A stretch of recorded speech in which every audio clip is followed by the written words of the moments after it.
Hi. So, Sami, tell us your story about being illegally arrested, which is apparently, as you say, the fate of a few people.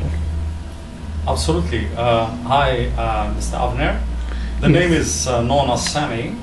Real name is Mr. Wahibi, Wahibi. First name Muhammad. Yes. South African citizen, ID number 680613, 6108085. Around November 2012, I will, at another date, show all the proof, the dates, and so on of what happened in Cape Town, South Africa. I was driving for a meeting on a Wednesday. I think of Wednesday of November 2012. I was driving for a meeting with a counselor in Cape Town. So as I got to Old Marine Drive is the road behind the Civic Center, the glass building, Yes. and it's a road exactly between that Civic Center and the old train station. As I was driving, I see a parking opening on my left-hand side. Exactly on my right-hand side was a police van parked with no flashing hazard whatsoever, and approximately 10 meters away in front of me. And in the opposite side of the road was parked illegally a city-to-city bus. So they were both parked illegally, and you parked legally. I was driving to illegally. get legal parking. Yes. So because the parking was opening on my left side, I put my flashing light on, backed off to give enough leverage to any of the people to get out. Yes. So the car where the parking was coming out. Yes. So I was waiting for it to come out. Suddenly, the city-to-city bus, driven by a black man, decided he's gonna bully everybody and get his way through. I agreed. I gave him a wait sign, backed off enough so he can go out. When he came to my side, he looked at me and he said, "Hey, you fucking vid bastard." I looked at him because I was aware it's road rage, and I had an appointment half an hour from that time. I looked at him and said, "You know what, just fuck off." Yes. Instead of leaving, what he did, he probably just went forward, probably not even 5 meters, and he blocked me, stopped, and he got out swearing at me. Because I feared for my life, and as I said earlier, this is clearly a road rage, I get out from the car to actually face him and get a chance to defend myself.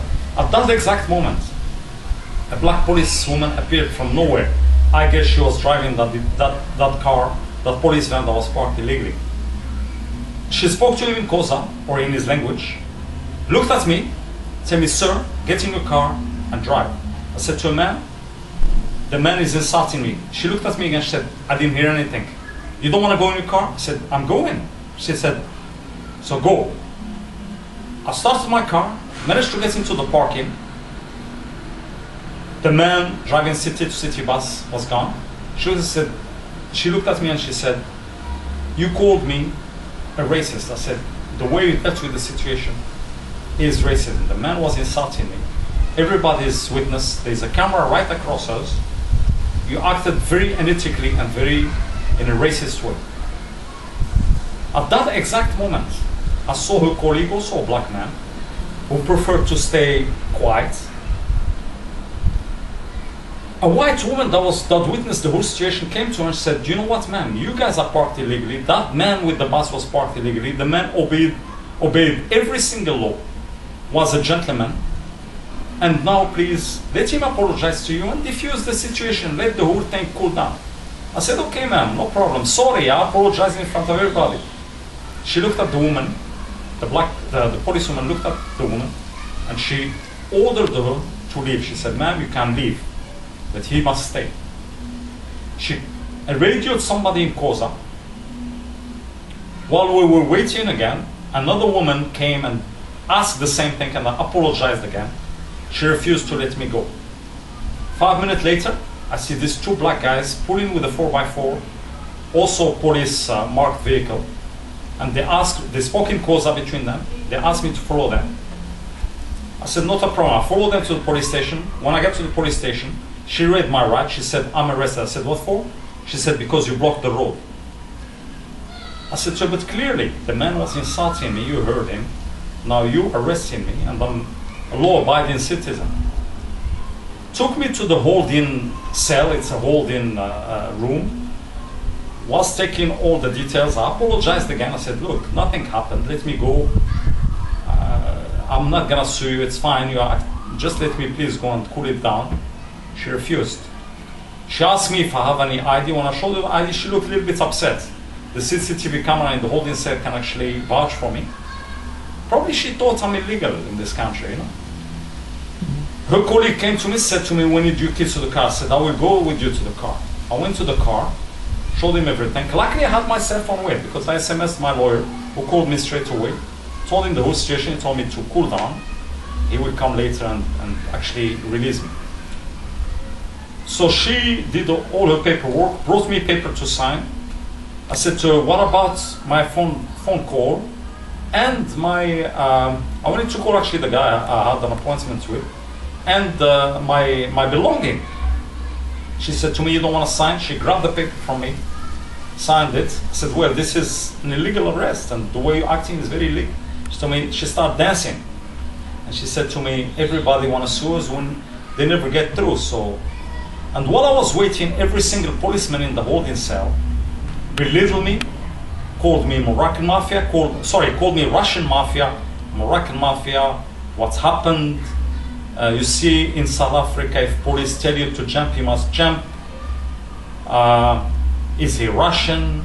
Is he this? Is he that? I answered, look, I'm South African, and you better act according to the law. So when she finished the paperwork, refusing to sign my belonging, refusing to do everything legal like a phone call, I said to her colleague, can I please use the law? And he shouted very cynically, your prisoner wants to use the law. And she laughed, and she said, just take him to the cell. I was taken to a cell with no ventilation in, full of cockroaches. State of the mattress was really dead. I mean, I saw cockroaches, saw fleas. The loo was unkept. We have in South Africa, in Cape Town especially, the highest TB rate in the world. And you picked up TB just by breathing in the same room with no ventilation. I mean, I was locked with 3 homelesses. And this story actually was harsher than mine. One of them was thrown out of the 4th floor for basically doing nothing. Yes, and what happened to him? He was staying with Nigerians that sell drugs because he couldn't find accommodation. Yes, and the police came to search the flat, and he was there. And they just threw him, saying nothing, just picked him up and threw him. Yeah, what happened is they were questioning him, and he's less than 18, and the one policeman came to him and said to him, you have to testify against the Nigerian. He said, look, they gave me a place to stay, I'm paying them. Yes. You better do your job with them. So the one Kala took him, and the window was behind, and threw him away. And when the window broke, he basically went to catch his feet, and he couldn't. So he released him. And the press actually said that the kid jumped. But I mean, I'm not think of him there. So he told me, no, they pushed him. So he's youngster, but he's gonna feel it later. This hand is broken, this one is broken, one of the knees broken. The other man is a homeless, and he looks after cars. Yes. But the improvement district, who looks basically like the Gestapo for the poor, they pick him up anytime they feel like, and they throw him there. And the man wants to study because he's a homeless. Actually, they throw him there, he told me, because he wants the homeless in town to rally against this ICDL. Yes. And I'm sure there's snitches in those among the guys, among the homelesses. Yes. So what he does is anytime they feel like they come and they pick him up. So I stayed there for 4 hours. Luckily my lawyer came in, didn't have any paperwork. So when we looked at it, it was disobeyed a police officer. No, it wasn't disobeyed. It was blocked the road. Yeah. So I was released. The lawyer cost me around 1,000 rand. I lost my appointments. I didn't vouch for it. It was a very important appointment. I had to appear in court a month and a half later. When I got to court, went to see the magistrate straight away. She looked for the file. She couldn't find it. It was no file. Meanwhile, I approached, before the court case, I approached NICRO, which is the Human Rights Association, and I emailed the Human Rights Association, who basically, I think, made it clear to them that this is an illegal arrest, definitely. So the magistrates scrapped my case out. When I got out, I got hold again of the human rights, and they opened the case against the police officer who arrested me. Her name, I think, is Ndlovu. That's the name. Miss Ndlovu, Ndlovu, which is a Xhosa name. And she was the one who illegally arrested you. Absolutely. Yeah. So basically, 15 days after my court case, I got a call from a Captain de Freitas, very sweet woman, Afrikaans woman who's married to a Portuguese man. I went to see her. She took my statements, she wrote it, she insisted on writing it on herself. The woman was so sweet and didn't read the statement. She made a couple of mistakes in it. And she told me in 60 days the police will call you and they will hear both of you. And if she's found guilty, if Ndlovu is found guilty, she will leave the force and it will stay in her record. But if she agreed before the court case that everything you said is right, it will stay in her record, but she will not lose her job. Yes. So a couple of days later, Captain de Freitas called Ndlovu, and Ndlovu obviously denied. So Captain de Freitas called me and she told me, during the 60 days, you will hear of us. I think it has been now 4 months almost. Yeah. I never heard of them anymore. Mm. So, I mean, being arrested like this, I mean, I believed in the new South African law, which is to basically protect everything, regardless of the creed, nationality of origin, skin color. You know, I always heard of this farm killing and, you know, like people in the countryside are very anti-white and everything, but I never actually took it serious. Yeah. But I mean, when it happens to you, and you know, it looks like a banana dictatorial state where if the police tells you to jump, you must jump, and Yes. if they actually basically deny you the rights Yes. of, And that is what they really said, that if they tell you to jump, you must jump, You must or jump, anybody yes. must jump if they say. Yes, it's on record because Captain de Freitas said anything that happened in the holding cell.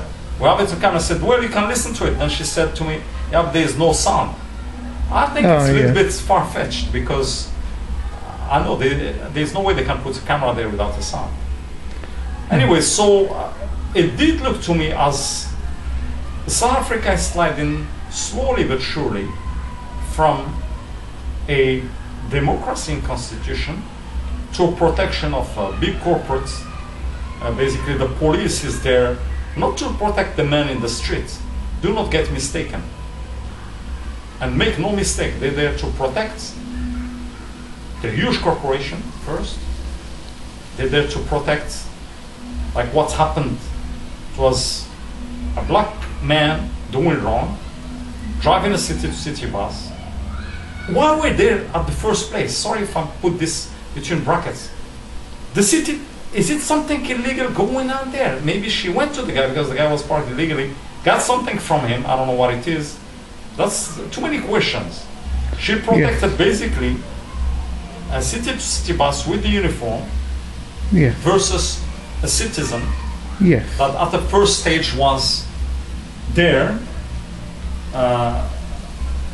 just to actually get with his day finished. I mean, it wasn't, I'm a law-abiding citizen, I didn't do anything wrong, and I was treated harshly. And she wasted public funds. She could have been arresting serious offenders. Yes. And she basically just concentrated on my case, on me. Yes. This is very nonsense. I mean, I completely agree when I see farm killing. I've been in this country in South Africa when the white man ruled South Africa, and they call it harshly apartheid. I never, during what you call the end of apartheid, felt threatened the way this woman treated me. Yes. I was threatened badly, and I was treated very badly. Yes. I mean, I've seen Africans, they don't even speak English, yet they call you sir, they're not rude to you. And during Yes. apartheid, I was given lifts from town to Sea Point many times. Yes. You know, I didn't have a vehicle those years. I was catching a taxi, and the police many times stopped and gave me lifts. But Yes. today we have this trigger-happy, non-obeying any principle of ethics, Yes. black policemen or color policemen, you know, and they think because they have a uniform, they're above the law. Yes. I'm asking the Minister of Justice and I'm asking Minister of Police, what's happened to my case against the police? Yes. What's happened to it? Because I want to see this woman and I want to ask her all these questions in a court of law Yes. as an abiding citizen. That's This right. is a small example case. If it can happen to me, a man in the street, what will happen when in a farm Yes. a black man, a black criminal attacks farmers, kill them all, and Yes. the police will find them? And you have the same story, the same scenario story with Oscar Pistorius, when a policeman basically fiddled with evidence and crime scene.